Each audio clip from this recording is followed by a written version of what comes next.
Storytelling, I guess it takes a lot of fine tuning, particularly when we tell stories.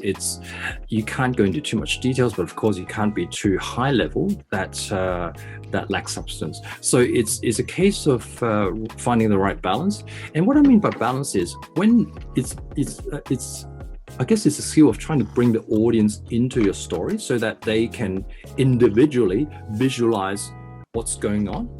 So you're kind of leading the audience to your goal by taking the hand, using words and also your gestures and the stage use to describe the story that you have for the audience. So for example, there was an instance when I was walking on the street one day with my mother, and we were just passing through a row of parked minibuses when one of the minibus drivers happened to just open the window and spat out the window.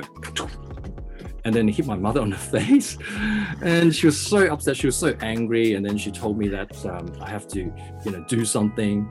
And I spoke, heatedly to the minibus driver. He came out. He was about 6'2" with dragon tattoos on both arms. And then basically, I just told my mother, he kind of looks sorry. Let's go. So I think that story was very memorable, and I used that in one of my speeches in 2005.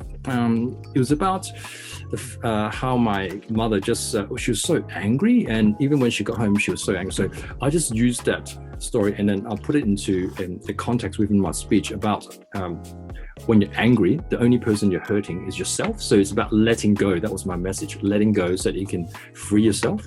So the person that becomes free is yourself. So just by using that story, by talking about walking down the street, I described various scenes about parked minibuses. So for anyone who's actually walked down the streets with minibuses, they can visualize in their minds what that scene is like. Now, the scene could be different for each and every one of us. It could be a green minibus, it could be a red minibus. It doesn't really matter. What you're trying to get across is that somebody sitting inside a minibus opened the window and spat out the window. So when that person spat out the window, what that person looked like, big dragon tattoos, I think the audience was able to then visualize a big guy, mean-looking guy, somebody who has, obviously been around the block, dragon tattoos, and how upset my mother was. So I needed to just go into a certain level of details that would enable the audience to then visualize that scene in their minds.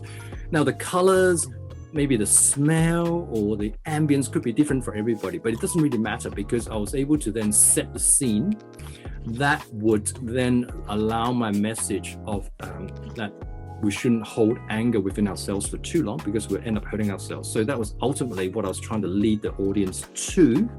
And by setting that scene, describing that story in, it's just about the adequate or appropriate level of detail that will allow everybody to visualize that, then to take them then to my message so that they can then digest and absorb the message. I think that was what I was trying to do back then.